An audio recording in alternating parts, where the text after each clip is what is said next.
여러분 안녕하세요. 최재형 기자의 3분 완성 시사생 시간입니다. 저는 SBS 최재형 기자입니다.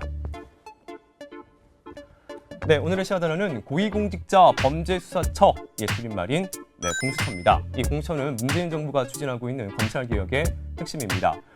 이 검찰개혁은요, 검찰이 가지고 있는 막강한 권한을 견제하고 분산하는 데 있습니다.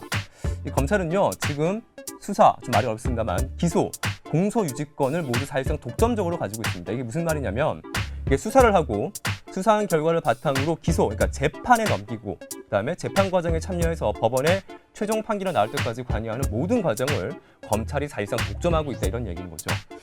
그래서 이 검찰의 권한을 좀 분산하자 이런 여론이 커지고 있고요. 그 방법 중에 고위공직자 범죄수사처가 이 검찰개혁의 구체적인 안으로 거론되어 오고 있습니다.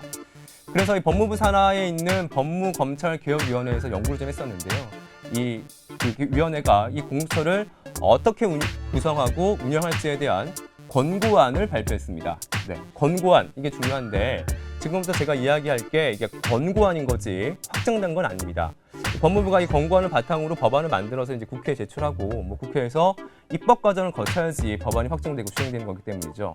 하지만 법무부가 이 권고안을 대폭 수용한다는 입장이어가지고요. 이 권고안이 가지고 있는 의미는 그렇게 적지만은 않습니다. 일단 권고안을 좀 살펴볼게요.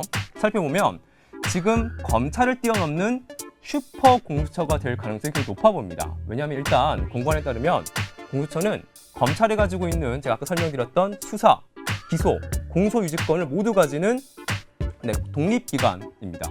그리고 수사 대상은 대통령과 총리, 국회의원, 대법원장을 포함해 장차관 등 정무직 공무원, 그다음에 2급 이상의 고위공무원, 그다음에 판검사, 경무관 이상의 경찰 간부, 군 장성, 듣기만 해도 힘 있는 사람들이죠. 이런 고위공직자들, 힘 있는 사람들은 다 수사할 수 있습니다. 그리고 수사검사는요, 30명에서 50명 정도로 서울중앙지검 특수부 4개 인원이 29명보다도 많습니다. 또 검찰과 경찰, 공수처가 같은 이슈에 대해 수사를 하게 되면 공수처가 우선권을 가지도록 했습니다. 다시 말하면 이게 권력을 가지고 있는 사람들에 대한 수사에 대해서 공수처에 막강한 힘을 실어주면서 검찰의 권한을 견제하라는 의미가 담겨 있는 거죠. 근데 그만큼 우려도 큽니다. 일단 검찰과 공수처가 같은 사건을 놓고 서로 하겠다고 싸울 가능성이 충분히 있습니다.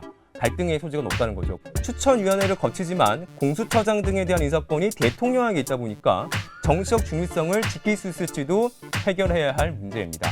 이 검찰의 막강한 권한을 분산하기 위해서라긴 하지만 또 새로운 사정기관, 엄청난 힘을 가지고 있는 사정기관이 또 등장한다는 우려도 있습니다. 네, 오늘은 공수처에 대해서 알아봤습니다. 고맙습니다.